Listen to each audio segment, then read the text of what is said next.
पूरे देश में चर्चा हो रही है। पहली बार राजस्थान की चर्चा हिंदुस्तान के हर राज्य में होती है और गारंटी थी वो शानदार थी। उसके बावजूद भी जो नतीजे आए हैं तो चौंकाने वाले।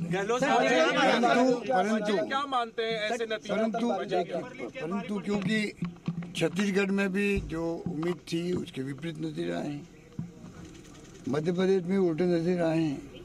इसलिए जब 3 राज्यों में ऐसे परिणाम आए हैं तो मैं समझता हूँ कि ये एक सोच का विषय, एग्जामिन करने का विषय है कि क्या कारण रहे होंगे। थोड़ा इतना अभी तो आज तो नतीजे आ रहे हैं, अभी तक तो थोड़ा रुकिएगा, धैर्य रखिएगा, इसके परिणाम पता करेंगे क्या कारण रहे होंगे।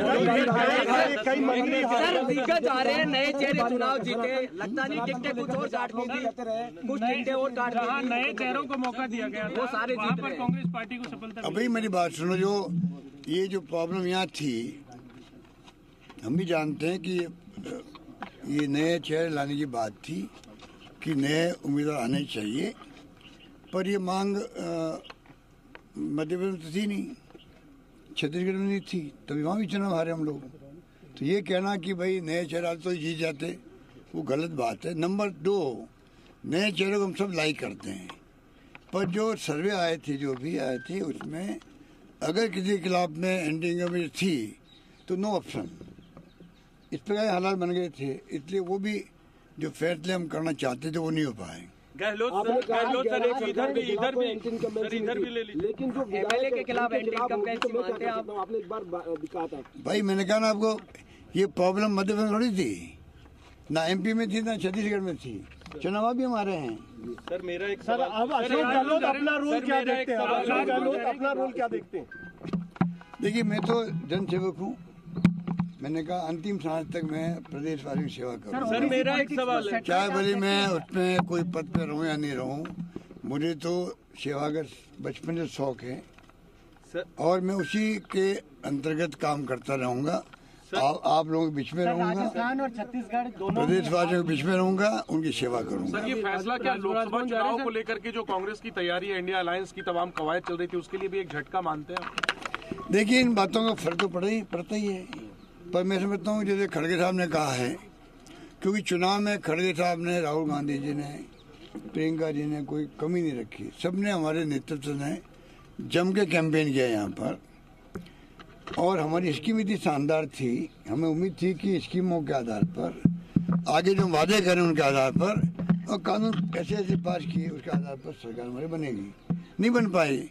खड़गे साहब ने आज भी कहा है कि जो हुआ तो हुआ है सबके सामने, हम इसको भी देखेंगे क्या कारण रहे होंगे, आगे पार्लियामेंट तैयारी करने की हमें शुरुआत करनी चाहिए। मेरा मानना कार्यकर्ताओं में कहना चाहूँगा, चुनाव में हार और जीत होती रहती है, कई कारण बन जाते हैं, उसमें जो मोदी जी, अमित शाह जी और जितने नेता आए थे बाहर से, 5-7 मुख्यमंत्री आ गए, पूरा धावा बोला मेरे पर और सरकार पर। उनका टारगेट था क्योंकि सरकार गिरा नहीं पाए थे वो। मुझे उम्मीद थी कि जनता बदला लेगी उनसे कि आप लोग लोकतंत्र की हत्या कर रहे थे, सरकार गिराने का काम कर रहे थे, हॉस्टिंग कर रहे थे, जैसे आपने मध्य प्रदेश, कर्नाटक, महाराष्ट्र में करी। तो मैंने कहा जनता बदला लेगी। हो सकता है कि जनता वो बात समझ नहीं पाई होगी सर, जो सचिन पायलट के और इसलिए मैंने जो उम्मीद की थी कि जनता बदला लेगी इन लोगों से जो लोकतंत्र के हत्यारे हैं। उल्टा हो गया, जो भाषा बोल के वो गए हैं वो भड़काने वाली भाषा थी, तनाव पैदा करने वाली भाषा थी, दंगे करवाने वाली भाषा थी। बार बार कन्हैयालाल का नाम लेना, बार बार जो 370 और 3 तलाक की बात करना, कोई मुद्दा था ही नहीं। जो वो राजस्थान में हम क्या काम किए हमें उसकी आलोचना करते, वो उसकी कमियां बताते, खामियां बताते, हमें खुशी होती, बहस उस पर होती, होना वही चाहिए था। चुनाव विधानसभा के हैं, सभी लोग आए भड़का के गए।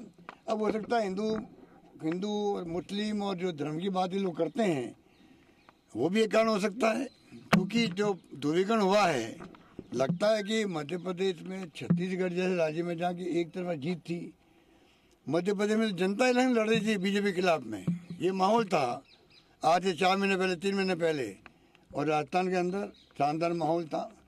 कल रात तक उम्मीद थी सरकार हमारी बनेगी, तब भी मैंने कहा परसों नहीं बनेगी तो हम विद ह्यूमिलिटी स्वीकार करेंगे मैंडेट। सर, जो सचिन पायलट और आपके बीच में जो तनाव